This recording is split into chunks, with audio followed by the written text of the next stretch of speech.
object. On your left, on your right, or here in the middle. Now which side? Left, right, or middle?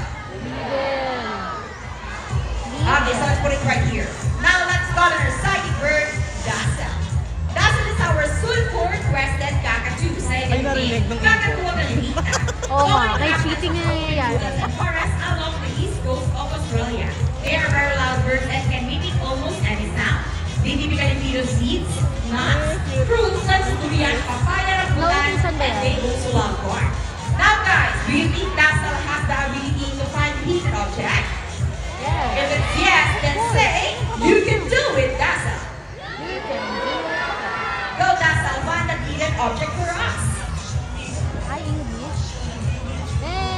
And she found that from Mr. Dazzle with Trader Johnny. Now, for next featured birds are just like any married couple. Monogamous, meaning they will be partners for a lifetime.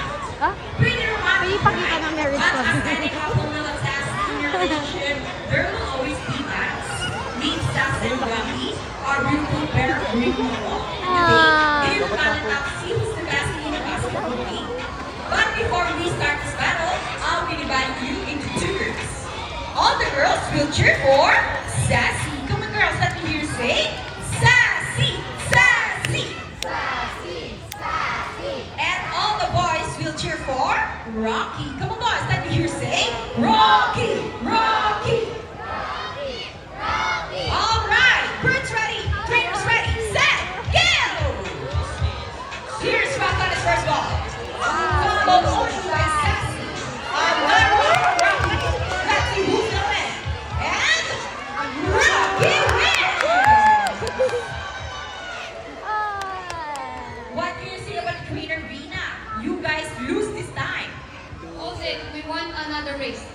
Oh, she wants another race, Trainer Vince. Are you sure about that? Do you want Sassy to lose again? This time I guarantee you that Sassy will win. So what race do you have in mind? I want a ring race. And what is the ring race? The first bird who can drop 3 rings into the bowl the fastest is the winner. Go, And Sassy. that is a ring race. So a ring race it shall be. Remember guys that boys already have 1 point. So girls, let's cheer louder for Sassy will be this time. Sassy, wag We'll kang be tanga. doing this again and this time, a ring race. Ready, set, go! Sassy! Here's what there's first ring. Oh, hey, what's happening? Sassy! And the winner is Sassy!